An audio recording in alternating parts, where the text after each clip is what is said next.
4. A grande tristeza. A tristeza é um muro entre dois jardins. Khalil Gibran Makki continuava parado junto à margem, ainda tentando recuperar o fôlego. Demorou alguns minutos antes de pensar em si. Lembrando-se que ela ficara colorindo o livro, subiu pela margem até onde podia ver seu acampamento, mas não havia sinal da menina. Apressou o passo, correndo até a barraca, chamando seu nome com o máximo de calma que conseguiu. Não houve resposta. Ela não estava ali. Mesmo com o coração disparado, ele racionalizou, pensando que na confusão alguém havia cuidado dela, provavelmente Sarah Madison ou Vicky do 7. Procurando controlar a ansiedade e o pânico, foi ao encontro dos novos amigos e perguntou se podiam ajudá-lo a procurar Missy. Os dois dirigiram-se rapidamente para seus acampamentos. Jesse retornou primeiro, anunciando que Sarah não tinha visto Missy naquela manhã. Acompanhou Makki ao acampamento dos do 7, mas, antes de chegarem lá, Emil veio correndo em sua direção com uma expressão claramente apreensiva no rosto. Ninguém viu Missy. Hoje também não encontramos Amber. Será que estão juntas? Havia uma sugestão de pânico na pergunta de Emil. Tenho certeza de que é isso, disse Makki, tentando se tranquilizar e acalmar Emil ao mesmo tempo. Aonde você acha que elas podem ter ido? Por que não verificamos os banheiros e chuveiros? Sugeriu Jesse. Boa ideia, falou Makki. Vou olhar no que fica mais próximo da nossa área, o que meus filhos usam. Porque você e Emil não verificam o que fica entre as duas áreas. Eles concordaram e Makki foi numa corrida lenta para os chuveiros mais próximos, notando pela primeira vez que estava descalço e sem camisa. Que figura devo estar, pensou, e provavelmente teria achado graça se sua mente não estivesse tão concentrada em Missy. Quando chegou aos banheiros, perguntou a uma adolescente que saía da parte feminina se tinha visto uma garotinha de vestido vermelho lá dentro, ou talvez duas garotas. Ela disse que não havia notado, mas que olharia de novo. Em menos de um minuto estava de volta balançando a cabeça. Obrigado mesmo assim, disse Makki, e foi para a parte de trás da construção, onde ficavam os chuveiros. Enquanto virava a esquina, começou a chamar Missy em voz alta. Makki podia ouvir a água correndo, mas ninguém respondeu. Imaginando se Missy estaria em um dos chuveiros, começou a bater na porta de cada um até obter resposta. 6 cubículos de chuveiro e nada de Missy.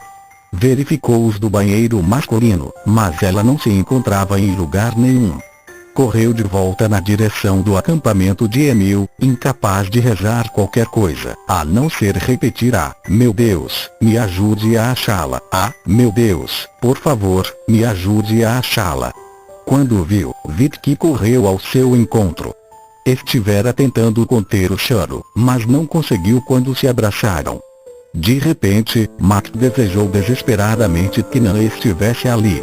Ela saberia o que fazer, pelo menos qual seria a coisa certa. Ele se sentia totalmente perdido.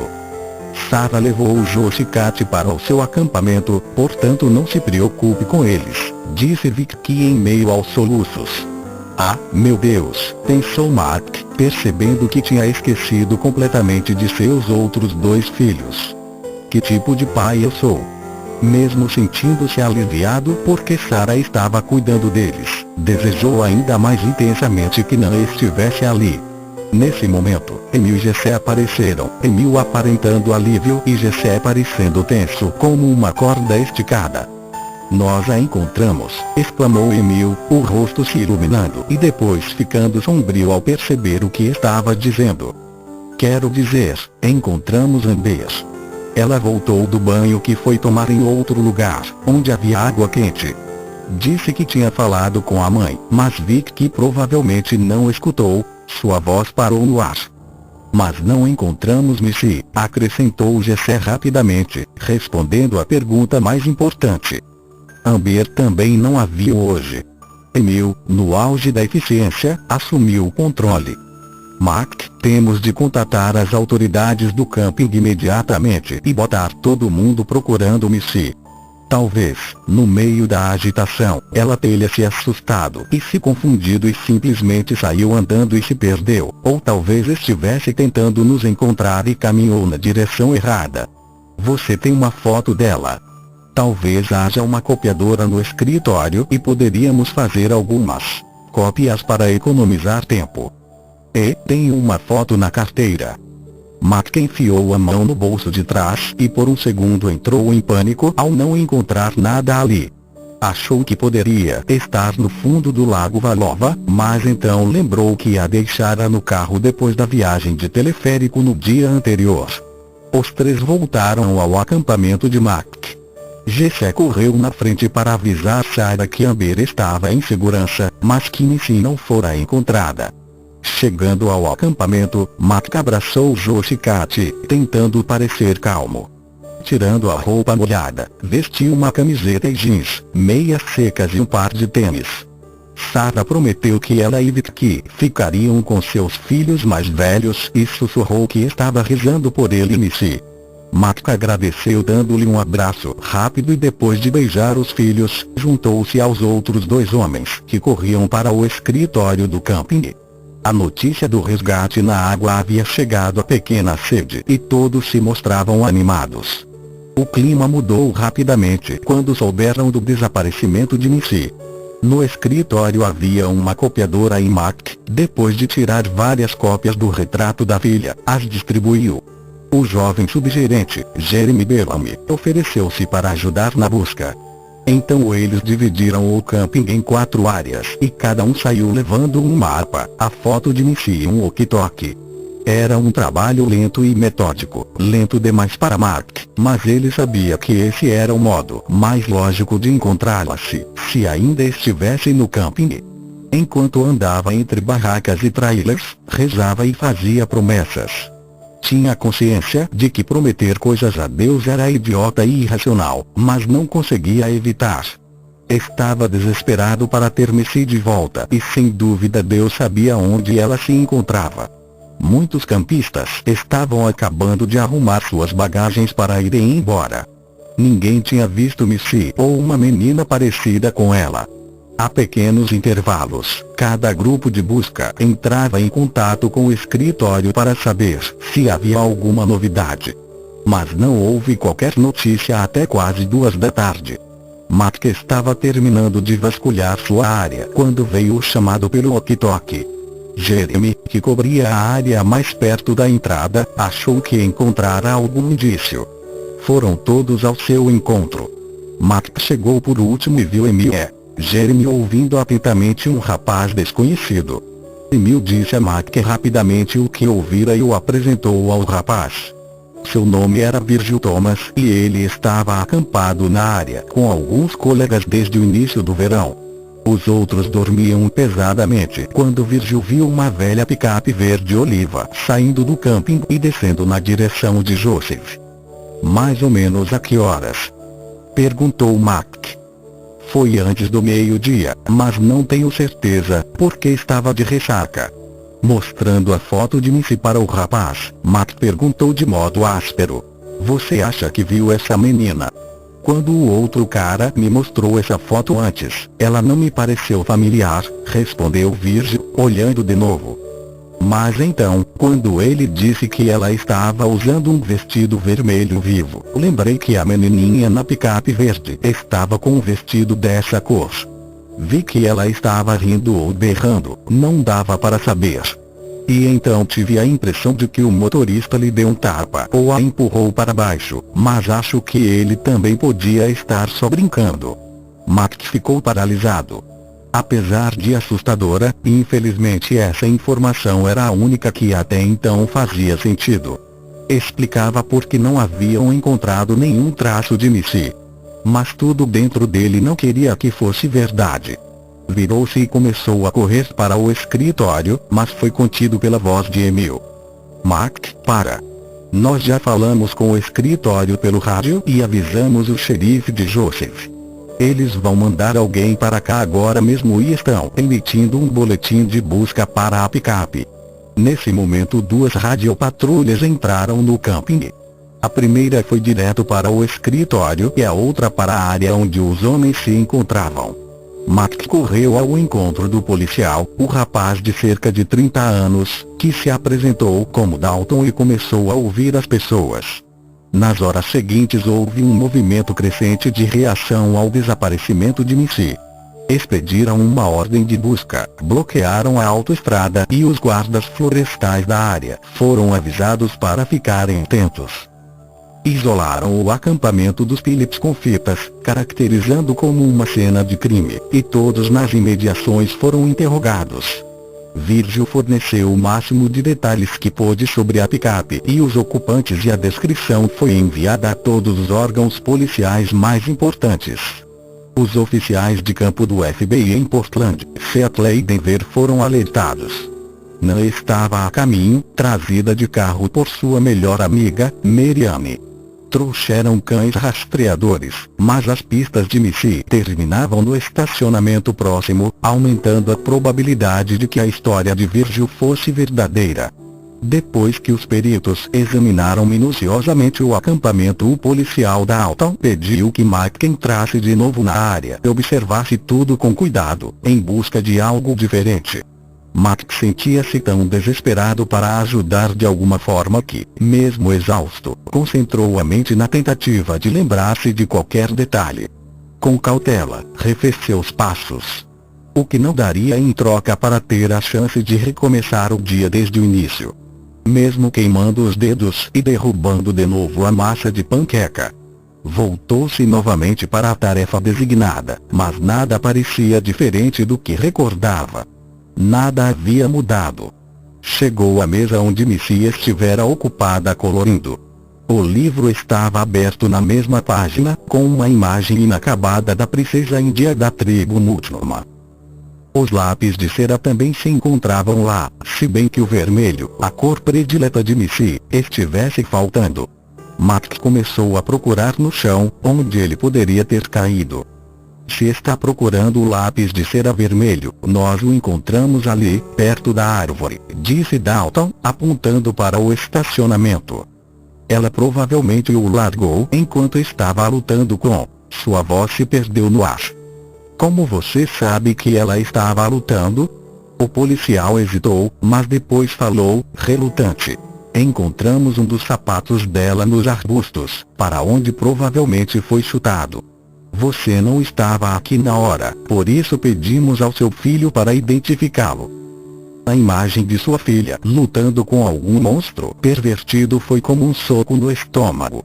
Quase sucumbindo ao negrume súbito que ameaçava esmagá-lo, Max se apoiou na mesa para não desmaiar ou vomitar. Foi então que notou um broche de joaninha cravado no livro de colorir. Retornou à consciência como se alguém tivesse aberto um vidro de sais sob seu nariz. De quem é isso? Perguntou a Dalton, apontando para o broche. De quem é o quê? Esse broche de joaninha. Quem pôs isso aí? Nós achamos que fosse de Missy. O broche não estava aí de manhã. Tenho certeza, afirmou Mark, enfático. Ela não tem nada assim. Tenho absoluta certeza de que não estava aí de manhã. O policial se comunicou pelo rádio e em minutos os peritos retornaram e levaram o broche. Dalton puxou Mac para um canto e explicou. Se o que o senhor diz é correto, temos de presumir que o agressor de Missy deixou isso aí de propósito. Fez uma pausa e acrescentou. Senhor Phillips, isso pode ser uma notícia boa ou não. Não entendo. O policial hesitou, tentando decidir se deveria contar a Mac o que estava pensando. Procurou as palavras certas. A boa notícia é que podemos conseguir alguma pista a partir do broche. É a única prova que temos até agora de que havia alguém aqui. E a má notícia? Mac prendeu o fôlego. Bom, a má notícia, e não estou dizendo que este seja o caso, é que quem deixa algo assim geralmente tem um objetivo. Isso pode significar que já fez a mesma coisa antes. O quê? Reagiu Mac bruscamente. Isso significa que esse cara é uma espécie de maníaco. Esse é algum tipo de sinal que ele deixa para se identificar, como se estivesse marcando o território ou algo assim. A raiva de Mike foi crescendo, mas, antes que explodisse, o rádio de Dalton tocou, conectando ao escritório de campo do FBI em Portland. Ficou atento e ouviu a voz de uma mulher que se identificava como agente especial. Ela pediu que Dalton descrevesse o broche em detalhes.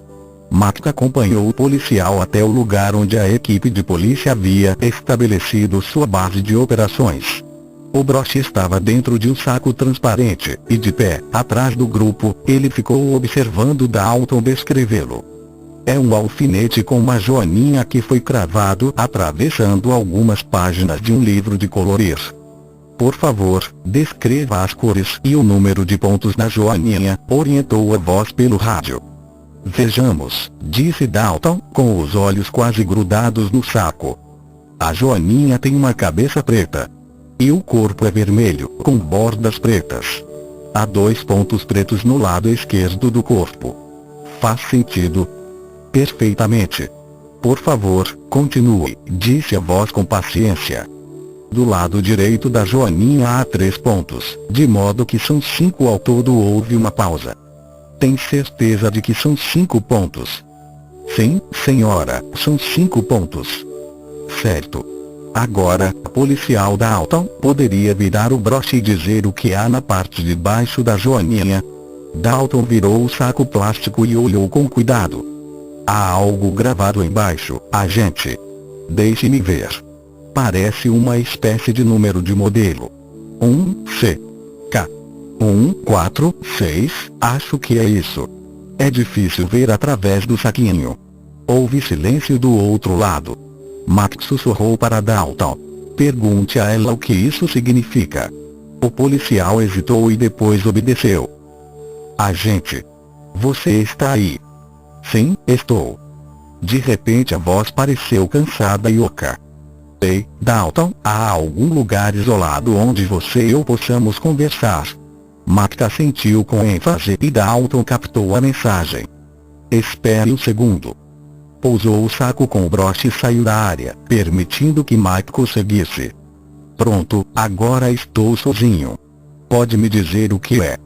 Estamos tentando pegar esse cara há quase 4 anos, perseguindo em mais de 9 estados.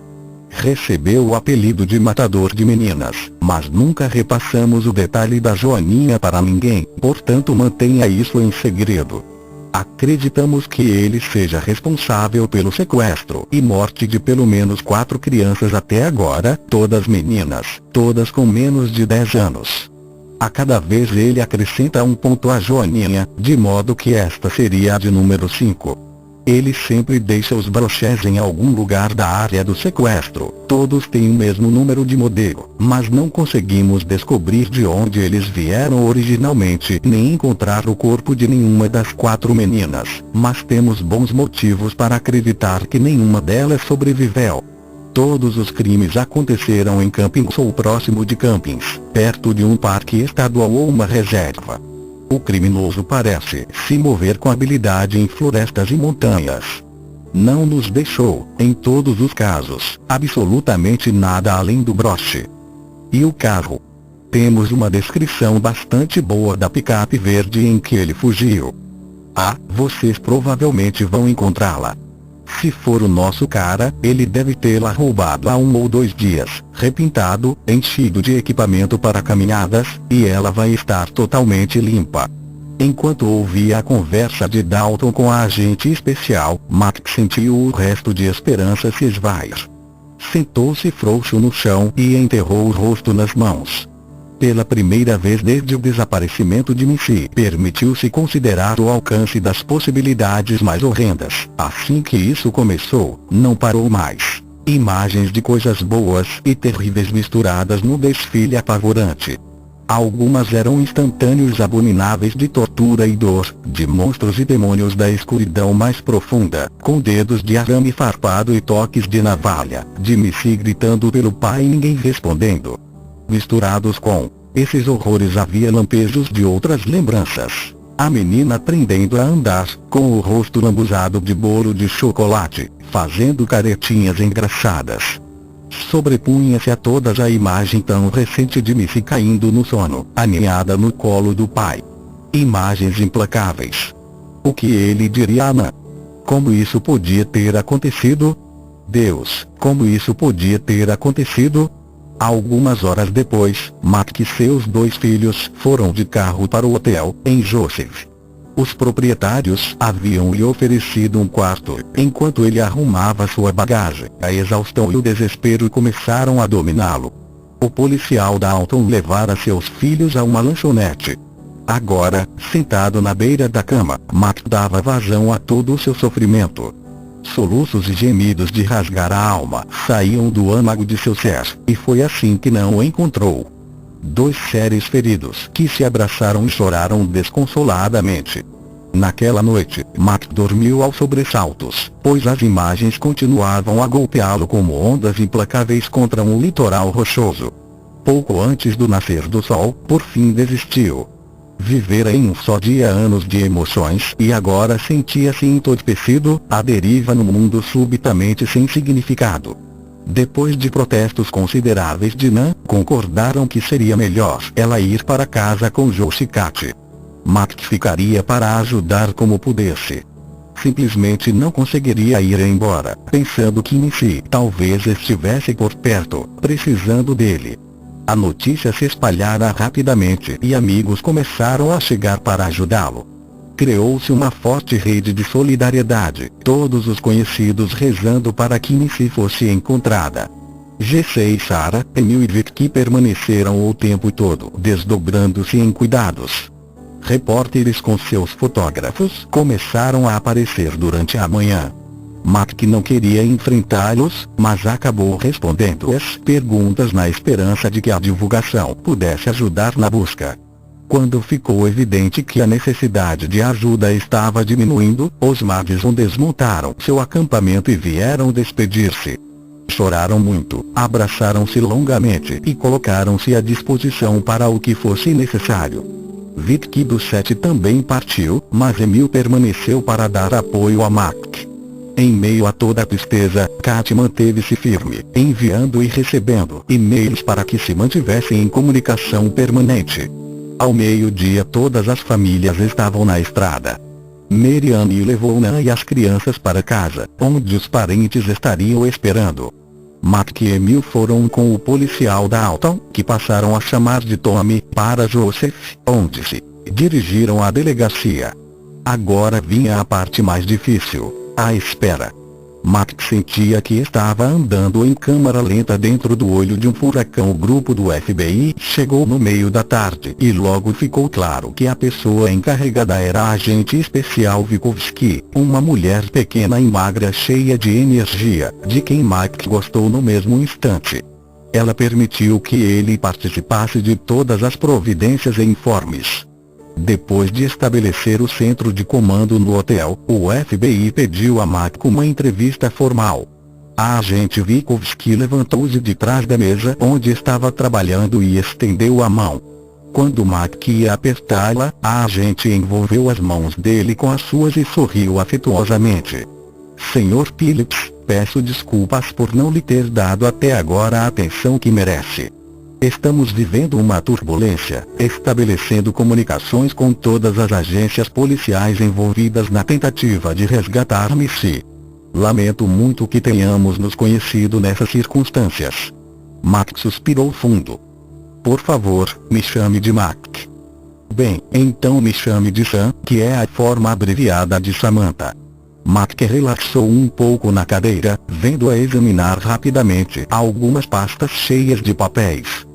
Mac, está disposto a responder a algumas perguntas? Ela perguntou sem levantar a cabeça. Farei o máximo possível, ele afirmou, aliviado pela oportunidade de fazer alguma coisa. Bom, não vou obrigá-lo a repassar todos os detalhes. Estou com os relatórios sobre tudo o que você já contou, mas tenho umas coisas importantes para examinarmos juntos. Ela o olhou nos olhos. Qualquer coisa que eu possa fazer para ajudar, concordou Mac. No momento estou me sentindo bastante impotente. Mac, entendo como você se sente, mas sua presença é importante. Acredite, todos aqui estão dispostos a fazer o máximo possível para resgatar Missy. Obrigado, foi tudo que Mike conseguiu dizer, olhando para o chão. As emoções pareciam a flor da pele e qualquer gesto de gentileza abria as comportas para as lágrimas saírem. Mike, ela continuou, você notou alguma coisa estranha ao redor de sua família nestes últimos dias? Mike ficou surpreso e se recostou na cadeira. Quer dizer que ele estava nos rondando? Não, ele parece escolher as vítimas ao acaso, mas todas eram mais menos da idade da sua filha, com cor de cabelo semelhante. Achamos que ele as descobre 1 ou 2 dias antes e espera, vigiando de perto até encontrar o momento oportuno. Você viu alguém estranho próximo do lago? Talvez junto aos banheiros. Matt se encolheu ao pensar que seus filhos estariam sendo vigiados. Esquadrinhou a mente, mas não descobriu nada. Desculpe, não consigo lembrar. Você parou em algum lugar enquanto ia para o camping ou notou alguém estranho quando estava fazendo caminhadas? Nós paramos na Cachoeira Multnomah, vindo para cá, e estivemos em toda a região nos últimos 3 dias, mas não me lembro de ter visto ninguém que parecesse estranho. Quem pensaria? Exatamente, Mark, tenha paciência. Algo pode voltar à sua mente mais tarde. Mesmo que pareça pequeno ou irrelevante, por favor, nos conte. Ela olhou outro papel na mesa. Que tal uma picape verde oliva?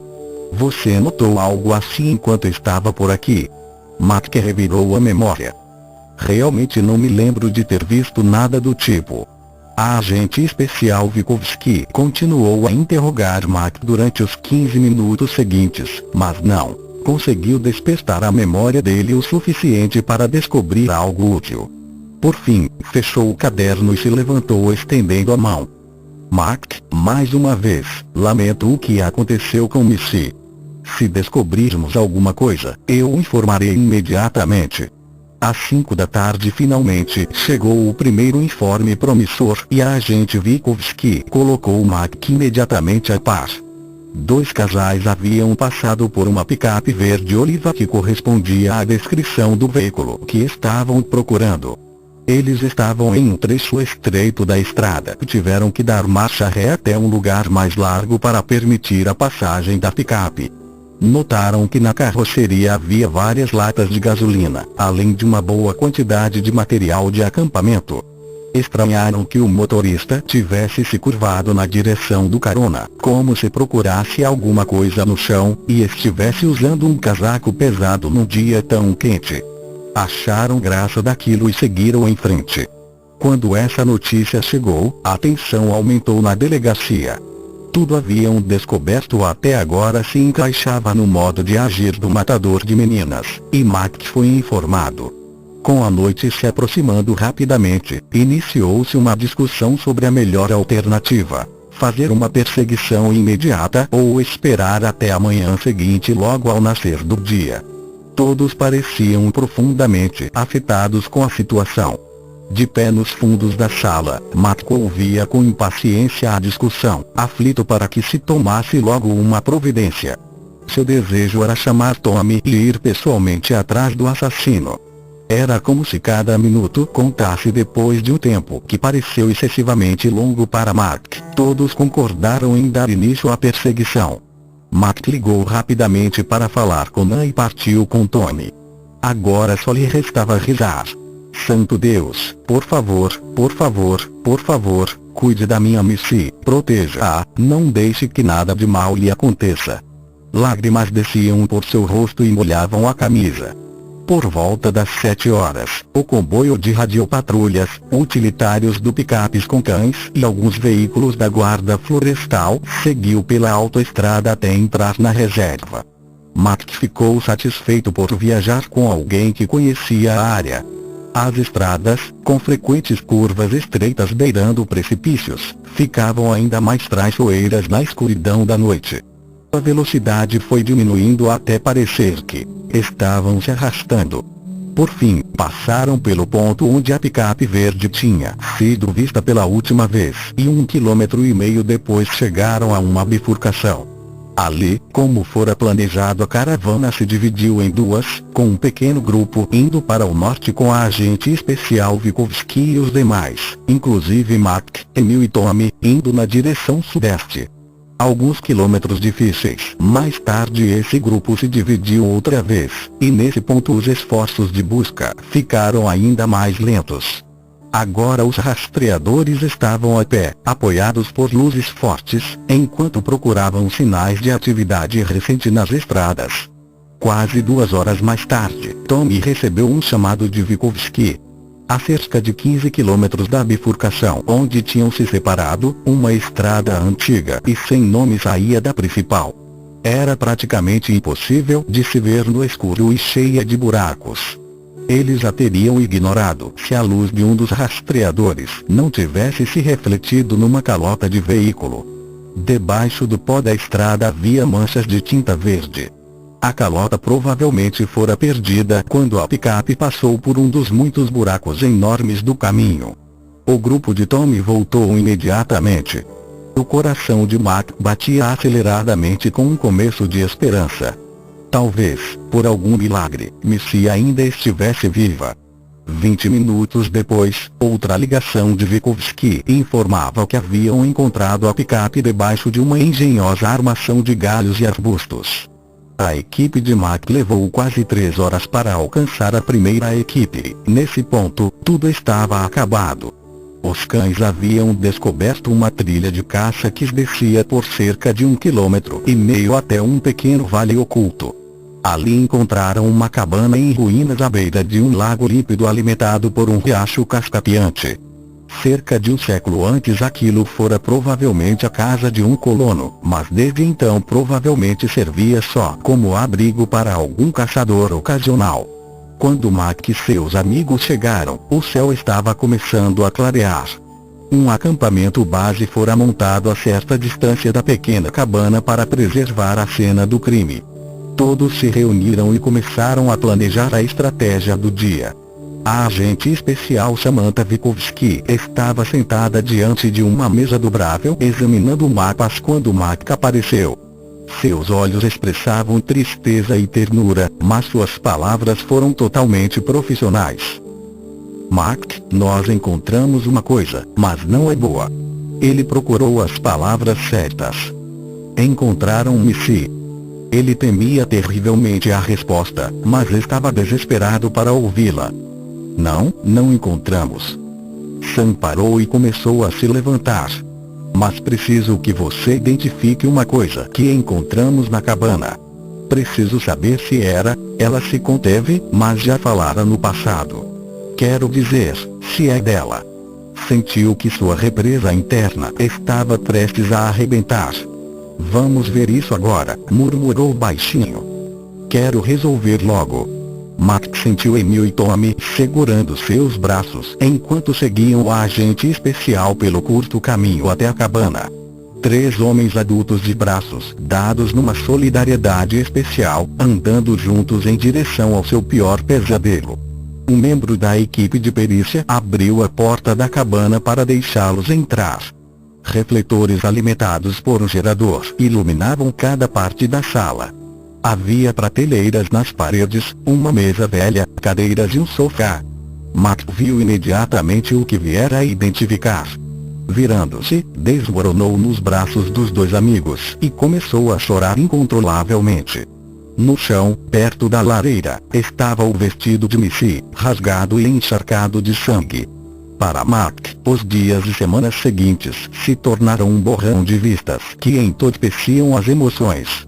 Por fim, um funeral dedicado com um pequeno caixão vazio e um desfile interminável de tristes, ninguém sabendo o que dizer. Em algum momento, nas que se seguiram, Mark iniciou o lento e doloroso reencontro da vida cotidiana. Aparentemente o matador de meninas recebera o crédito pela 5ª vítima, Melissa Ann Phillips. Assim como nos outros 4 casos, as autoridades não encontraram o corpo da vítima, embora grupos de busca tivessem revirado a floresta durante dias. Como em todas as outras, o matador não deixara nenhuma pista que pudesse ser seguida, só o broche. Era como se estivessem lidando com um fantasma. Em algum ponto do processo, Mac procurou emergir da dor e do sofrimento, pelo menos com sua família. Eles haviam perdido uma irmã e uma filha e seria terrível também perderem um pai e um marido. Ainda que todos tivessem sido profundamente golpeados pela tragédia, Katy parecia a mais afetada, escondendo-se numa casca como uma tartaruga para se proteger de algo potencialmente perigoso. Mac e Nan preocupavam-se cada vez mais com ela, mas não conseguiam encontrar as palavras adequadas para penetrar na fortaleza que a garota estava construindo ao redor de si. As tentativas de conversa se transformavam em monólogos, como se algo tivesse morrido dentro dela e agora a estivesse corroendo lentamente por dentro, derramando-se às vezes em palavras amargas ou num silêncio deprimido. Josh se comunicava frequentemente com Amber, o que o ajudava a extravasar a dor. Além disso, estava bastante ocupado preparando-se para a formatura no ensino médio. A grande tristeza havia baixado como uma nuvem e, em graus diferentes, cobria todos os que tinha conhecido Missy. Mac e Nan enfrentavam juntos o tormento da perda, sentindo-se mais próximos do que nunca. Nan repetia seguidamente que não culpava Mac de modo algum pelo que acontecera. Mac, porém, levou muito mais tempo para se livrar de todos os que o levavam ao desespero. Se ele tivesse decidido não levar as crianças naquela viagem, se tivesse recusado quando elas pediram para usar a canoa, se tivesse ido embora na véspera, se não ter podido enterrar o corpo de Missy ampliava seu fracasso como pai. O fato de ela ainda estar em algum lugar, sozinha na floresta, assombrava-o todos os dias. Agora, 3 anos e meio depois, Missy era considerada oficialmente vítima de assassinato. A vida nunca mais seria a mesma. A ausência de Missy criara um vazio absurdo. A tragédia também havia aumentado a fenda no relacionamento de Mac com Deus, mas ele não se dava conta dessa separação crescente. Em vez disso, tentava abraçar uma fé estoica e desprovida de sentimentos que lhe trazia algum conforto e paz, porém não eliminava os pesadelos em que se via com os pés presos na lama e sem voz para dar os gritos que salvariam sua preciosa Missy. Aos poucos os pesadelos foram se tornando menos frequentes e os momentos de alegria começaram a despontar, fazendo Mac sentir-se culpado. Assim, receber o bilhete assinado papai, dizendo para encontrá-lo na cabana, causou-lhe um profundo impacto. Será que Deus escreve bilhetes? E por que na cabana, o ícone de sua dor mais profunda? Certamente Deus teria lugares melhores onde se encontrar com ele. Um pensamento sombrio chegou a atravessar sua mente. O assassino estaria provocando ou atraindo para longe com a intenção de deixar sua família desprotegida. Talvez fosse somente uma brincadeira cruel. Mas por que estava assinado papai? Por mais irracional que parecesse, Mac não conseguia deixar de pensar que talvez o bilhete viesse mesmo de Deus. Quanto mais pensava, mais confuso e irritado ia ficando. Quem havia mandado a porcaria do bilhete? Fosse quem fosse, Mac tinha a sensação de que estavam brincando com ele. E, de qualquer modo, de que adiantava? Mas, apesar da raiva e da depressão, Mac sabia que precisava de respostas. Percebeu que estava travado e que as orações e os hinos dos domingos não serviam mais, se é que já haviam servido. A espiritualidade do claustro não parecia mudar nada na vida das pessoas que ele conhecia, a não ser, talvez, Nadimã. Mas ela era especial. Mac estava farto de Deus e da religião, farto de todos os pequenos clubes sociais religiosos que não pareciam fazer nenhuma diferença expressiva nem provocar qualquer mudança real. Mac certamente desejava mais. Porém não sabia que estava a ponto de conseguir muito mais do que havia pedido.